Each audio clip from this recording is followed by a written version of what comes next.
ఉదయకాలం మనలందరినీ కృప కలిగిన దేవుడు బలపరిచి తిరిగి ఆయన సన్నిధికి మనం నడిపించాడు. ఈ ఆరాధనలో దేవుని మహిమపరచు, దేవుని ఆరాధించు, దేవుని కొనియాలి.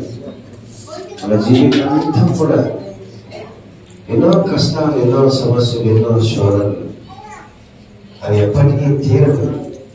అవి ఎప్పుడు మనతో నిలిచేటువంటి వాటిలో నుండి మనం నడుస్తూ ఉన్నాం. ఉదయకాలం ఈ ఆరాధనలో దేవుడు నా చేయి పట్టుకోవాలి, నా చేయి పట్టుకొని నడిపించున్నాయి. నేను ఒక్కరినే నడిస్తే ఎప్పటికీ నడవలేదు ప్రభు.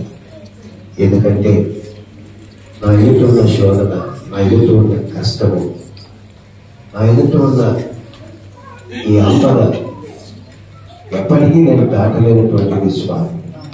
ఆ రోజు నాయన ఇశ్రాయేలీయులను స్వామి నీ వారి చేయి పట్టుకొని